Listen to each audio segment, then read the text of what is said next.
নায়েব আমির শাইখুল হাদিস জনাব আলহাজ হযরত মাওলানা মুফতি সৈয়দ মোহাম্মদ ফয়জুল করিম শাইখে চরমোনাই আল্লামা আলহাজ হযরত মাওলানা মুফতি সৈয়দ মোহাম্মদ ফয়জুল করিম শাইখে চরমোনাই। নারায়ে তাকবীর, নারায়ে তাকবীর, আল্লাহু আকবার। ইসলাম আন্দোলন বাংলাদেশ জিন্দাবাদ, জিন্দাবাদ। বরিশালের মাটি শাইখে চরমোনাই ঘাটি, বরিশালের মাটি। আলাইকুম রহমতুল্লাহি ওয়া বারাকাতুহু। নাহমাদু ওয়া নুসাল্লি আলা রাসূলিহিল কারীম, আম্মা বা'দ। ফাআউযু বিল্লাহি মিনাশ শাইতানির রাজীম। বিসমিল্লাহির রহমানির রহিম। ইনিল হুকমু ইল্লা লিল্লাহ। দুরূদ শরীফ। আল্লাহুম্মা সাল্লি আলা সাইয়্যিদিনা নাবিয়্যিনা শাফিঈনা ওয়া হাবিবিনা মাওলানা মুহাম্মদ সাল্লাল্লাহু আলাইহি ওয়া আলা আলিহি ওয়া আসহাবিহি ওয়া বারাক ওয়া সাল্লাম। ঈশা ছাত্র আন্দোলন শাহীবাড়ার বন্দর শাখা কর্তৃক আয়োজিত আজকে ছাত্র সম্মেলনের সম্মানিত সভাপতি, দিগার ওলামায়ে কেরাম, সর্বস্তরের ছাত্র ভাইয়েরা আমার, ঈশা ছাত্র আন্দোলন সাহাবাদের অনুসরণ, এই স্লোগানের মধ্যেই ঈশা ছাত্র আন্দোলনের নীতি ও আদর্শ প্রস্ফুটিত হয়ে উঠছে। তাদের উদ্দেশ্য কি, আদর্শ কি?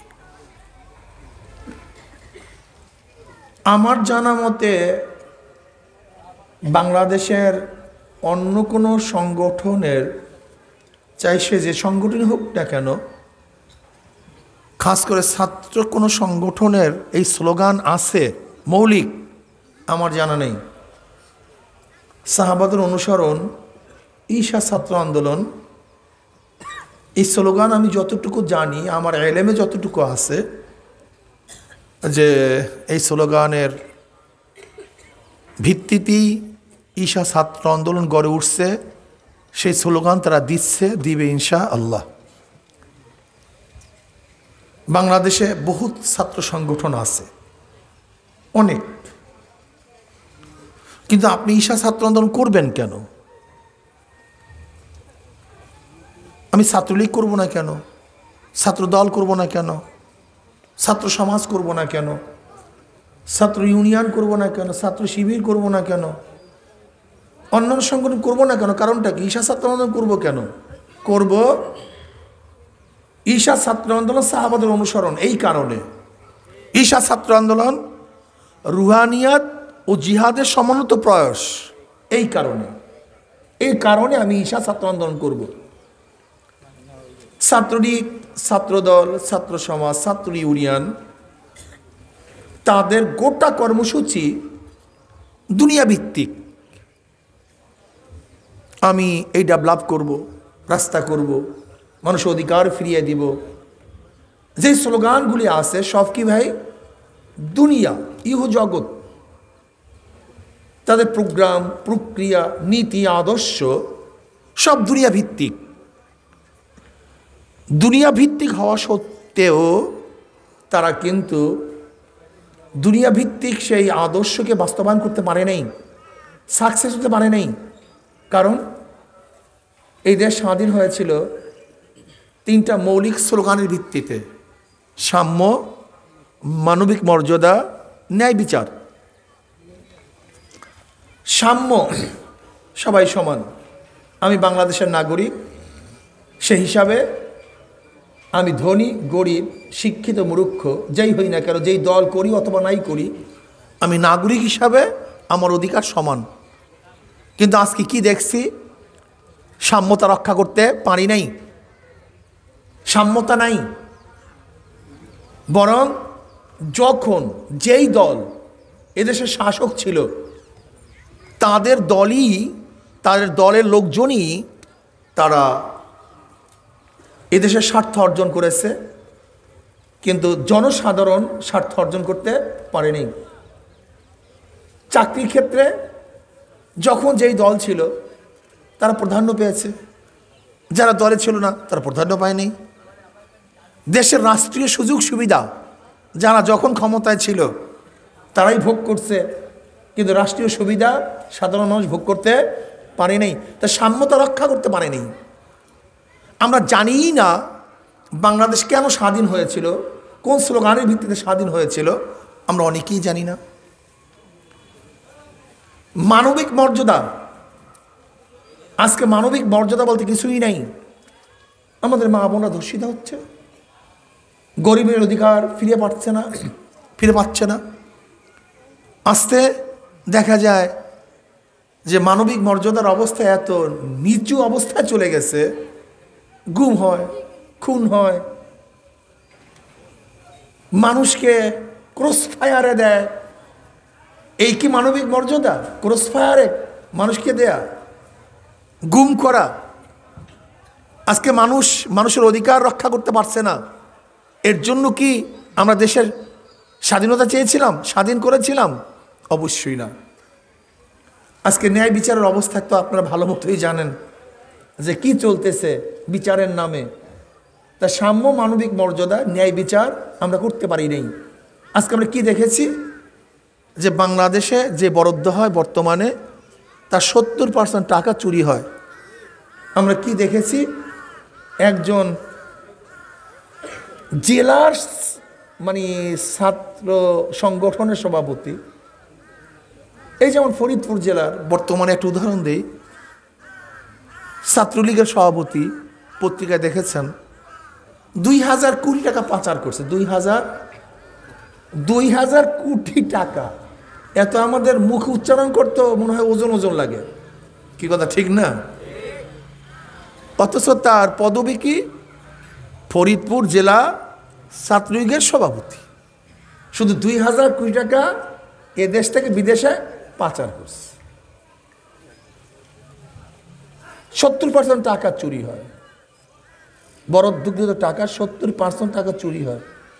এর জন্য রোড শুরু করে মাথায় যেতে না যেতে পিছন থেকে আবার ভেঙে যায়। অথচ টাকাগুলি আপনার এবং আমারই, খাজনা, ট্যাক্স, ভ্যাটের পয়সা। চুরি নাই এমন কোনো জায়গা নেই, ঘুষ দুর্নীতি নাই এমন কোনো জায়গা নেই। তাহলে কি দেখলাম? খুন ফিরাতে পারি নাই, ধর্ষণ ফিরাতে পারি নাই, গুম ফিরাতে পারি নাই, মানুষের মর্যাদা ফিরিয়ে দিতে পারি নাই। তাহলে যেই সংগঠনগুলি করি শুধু দুনিয়ার জন্য, সেখানে দুনিয়াতে আমরা সাকসেস হতে পারি নাই। আর কবরের নিচের কথা তো বাদ, তারা তো বিশ্বাসই করে না। অনেকেই বিশ্বাসই করে না। ঈশা ছাত্র আন্দোলন, ঈশা আন্দোলন শুধু দুনিয়া নিয়ে টেনশন করার চিন্তা করে না, তারা দুনিয়া ও আখিরাত নিয়ে চিন্তা করে। কারণ আমি মুসলমান, আমি বিশ্বাস করি, আমার ঈমান, আমার বিশ্বাস, আমি যাহা কিছু করব দুনিয়াতে, যা কথা বলবো, যে কাজ করব, সব কথা এবং কাজ কিয়ামতের ময়দানে মিজানে পাল্লায় ওজন করা হবে। যেহেতু ওজন করা হবে, কাজে আমি দুনিয়াতে যে কোনো কাজ করতে পারি না। আমি অনেককে প্রশ্ন করি, ধরে নাও যদি কিয়ামতের ময়দানে আল্লাহ তোমাকে প্রশ্ন করছে, আব্দুল্লাহ তুই মরলি কেন? তুমি যদি বলো যে আল্লাহ আমি জিয়াউর রহমানের আদর্শ বাস্তবায়ন করার জন্য মারা গেছি, খালেদা জিয়াকে প্রতিষ্ঠিত করার জন্য মারা গেছি, শেখ সাহেবের আদর্শ বাস্তবায়ন করার জন্য মারা গেছি, বর্তমান প্রাইম মিনিস্টারের হাতকে মজবুত করার জন্য জীবন বিলিয়ে দিছি, আল্লাহ আমি এরশাদ সাহেবের আদর্শ বাস্তবায়ন করার জন্য মারা গেছি, বরং তার আদর্শকে রক্ষা করার জন্য জীবন বিসর্জন দিয়েছি, আল্লাহ বলবে তোর সে ভালো কাজ আর কেউ করে নেই, তুই সরাসরি জান্নাতে চলে যা। কি কথা বলেন না কেন? দল করতে গিয়ে কি মানুষ মারা যাবে না? যায় না? যাইতেছে না? আপনি মরলেন, রক্ত দিলেন, জেল খাটলেন, কিন্তু আপনি কিয়ামতের ময়দানে কি পাবেন? দুনিয়াতে তো কিছুই পাইতেছেন না। ধরে নেন যদি মারাই যান, আল্লাহ যদি প্রশ্ন করে মরলি কেন, তার জবাবটা কি দিবেন? কিন্তু আমরা যদি বলি আল্লাহ তোমার জমিনে তোমার হুকুমাত বাস্তবায়ন করার জন্য, তোমার নবীর আদর্শ বাস্তবায়ন করার জন্য, ইসলামকে কায়েম করার জন্য আমি আমার জীবনকে বিসর্জন দিয়েছি, রক্ত দিয়েছি, শহীদ হয়েছি, আল্লাহ তখন কি বলবেন? কি কথা বলেন? আল্লাহ বলবেন যে জাহান্নামে চলে যা? কথা বলেন না কেন? আমার বাংলা কথা বুঝতেছেন না? তোমার জন্য জীবন দিছি আল্লাহ, তোমার নবীর জন্য জীবন দিছি, ইসলামের জন্য জীবন দিছি, অমনি আল্লাহ বলবে জাহান্নামে চলে যা না? তাহলে কি বুঝলেন? যে আল্লাহর জন্য, আল্লাহর রসুলের জন্য জীবন সময় দিলে নাজাতের আশা করা যায়।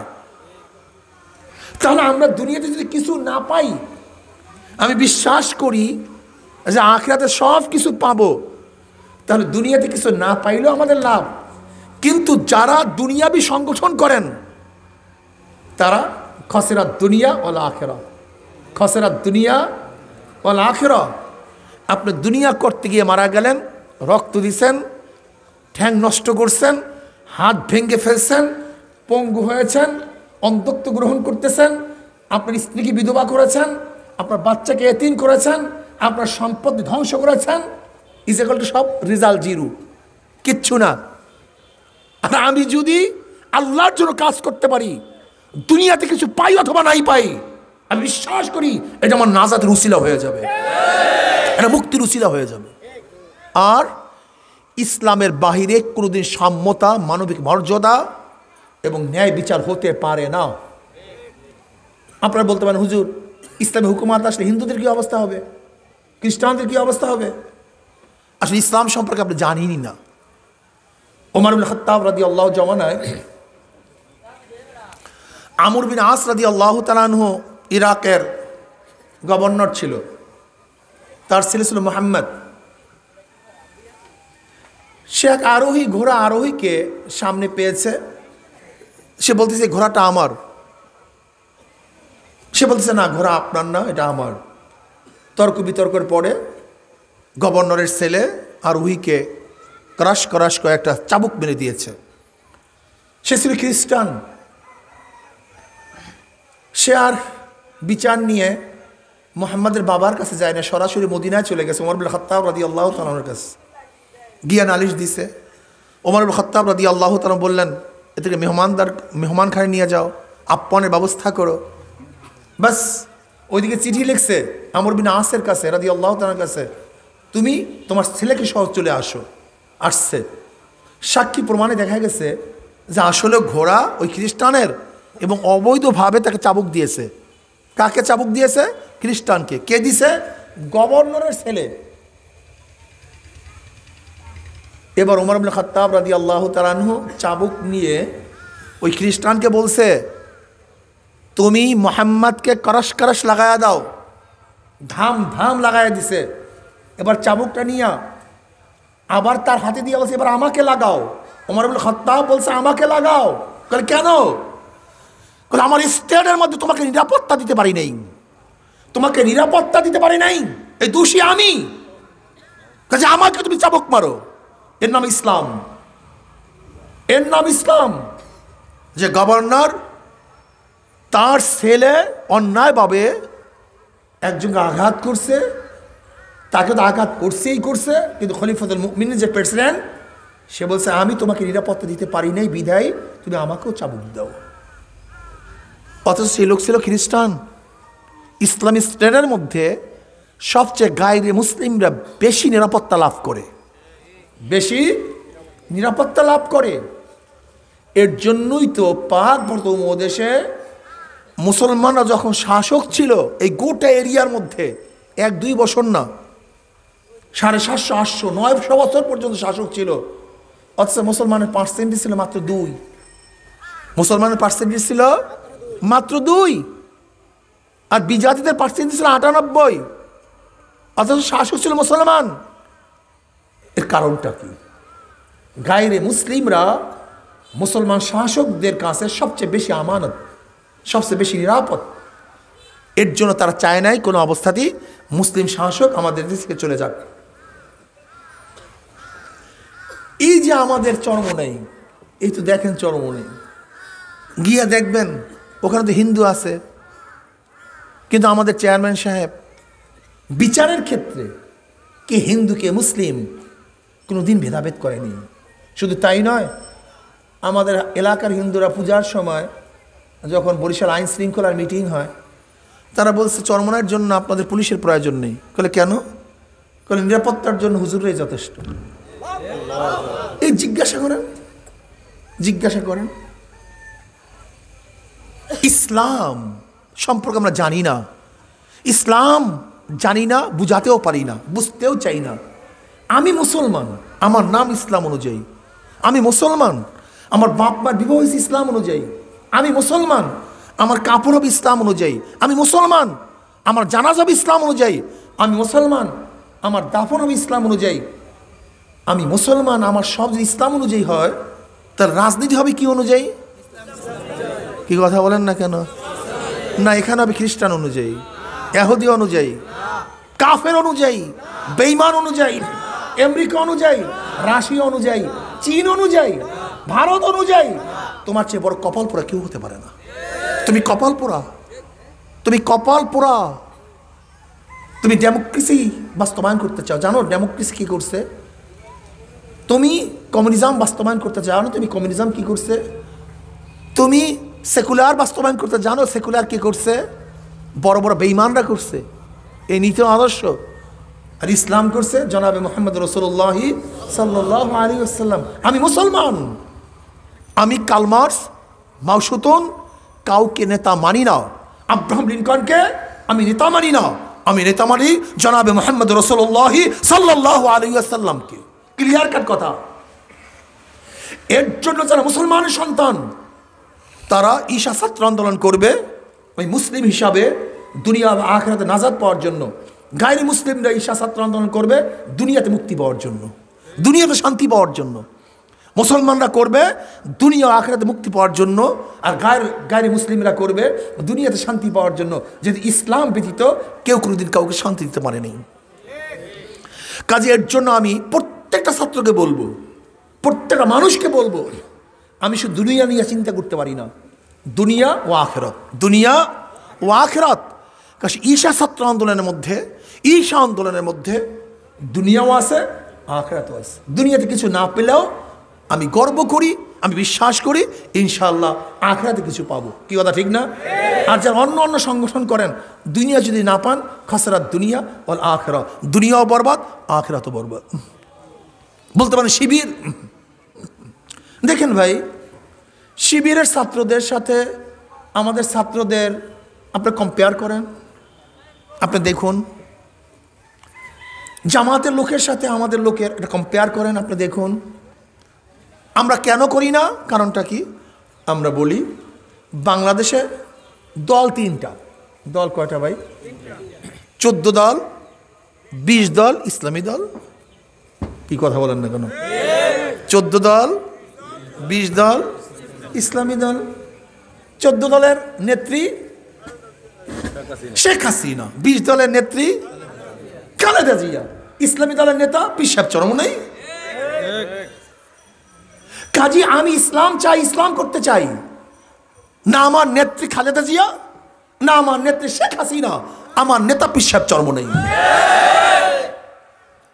এর জন্যই আমরা বলবো, জামাত বলেন, অমুক দল বলেন, কেউ 20 দলে, কেউ 14 দলে, কিন্তু ইসলামী আন্দোলন বাংলাদেশ তারা আছে ইসলামী দলে, তারা ইসলাম নিয়ে আস।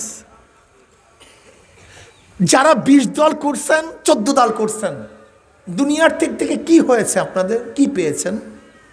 কদ্দূর হয়েছেন? আত্মতৃপ্তি কি আছে? আর আমরা যে ইসলাম নিয়ে আসি, আমরা গম পাই না, অমুক পাই না, তমুক পাই না, কিচ্ছু দরকার নাই, কিন্তু মনের মধ্যে আমরা একটা শান্তি পাই, যে শান্তি কোনোদিন প্রকাশ করা যাবে না, প্রকাশ করা যাবে না, এতটা শান্তি পাই। আমি ইসলাম নিয়ে আসি, এইটাই আমার গর্ব। আমি ইসলামী আন্দোলন করি, এটা আমার গর্ব। আমার নেতা জনাবে মুহাম্মদ রাসূলুল্লাহ সাল্লাল্লাহু আলাইহি ওয়াসাল্লাম, এটা আমার গর্ব। কিয়ামতের ময়দানে তার সামনে বলবে, ইয়া নবী আল্লাহ, ইয়া রাসূলুল্লাহ, আমার ভাই, আমার বোন, আমার বাবা, আমার চাচা, আমার পাড়ার লোক বেঈমানদের আদর্শ বাস্তবায়ন করার জন্য চেষ্টা করছে, কিন্তু আপনার আদর্শ বাস্তবায়ন করার জন্য জীবন দিয়েছি, রক্ত দিয়েছি। ইয়া নবী আল্লাহ, আমি সেই আব্দুল্লাহ, আমি সেই আব্দুল্লাহ। নবী আলাইহিস সালাতু ওয়াস সালাম খুশি হয়ে যাবেন, আশা করি তিনি শাফাত করবেন, তার কলেজে জুড়ায়া যাবে। কলিজার মধ্যে শান্ত অনুভব করবে, নিজের হাতে হাউজে কসের পানি পান করায় দেবে। কি কথা ঠিক না? কাজে আজকের থেকে যেন আমরা মুসলিম আছি, না গায়ের মুসলিমদের দল করা যাবে না। বেঈমান মুশরিকদের আদর্শ বাস্তবায়ন আমি করতে পারি না। আমি আদর্শ বাস্তবায়ন করব জনাবে মুহাম্মদ রাসূলুল্লাহ সাল্লাল্লাহু আলাইহি ওয়াসাল্লামের আদর্শ বাস্তবায়ন করার জন্য যদি জীবন দিতে হয়, রক্ত দিতে হয়, সময় দিতে হয়, টাকা দিতে হয়, কে কে রাজি আছে? নারায়ে তাকবীর, নারায়ে তাকবীর,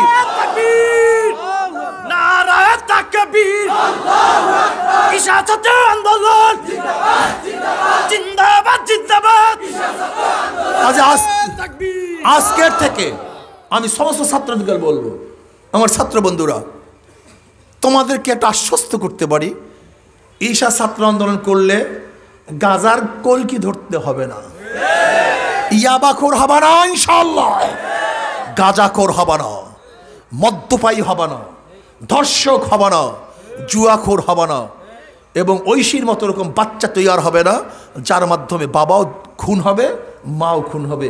এরকম বাচ্চা ঈশা ছাত্র তৈয়ার করবে না, বরং আদর্শবাহী নীতি ও আদর্শবাহী একদল কাফেলা ঈশা ছাত্র তৈয়ার করবে। কাজে আমি সবাইকে ঈশা ছাত্র দাওয়াত দিয়ে এবং সমস্ত মানুষকে ইসলামী আন্দোলনের অন্তর্ভুক্ত দাওয়াত দিয়ে এখানে সম্মেলন আজকের মধ্যে শেষ করলাম। আমরা সবাই দোয়া করি, আল্লাহুম্মা আমিন। রব্বানা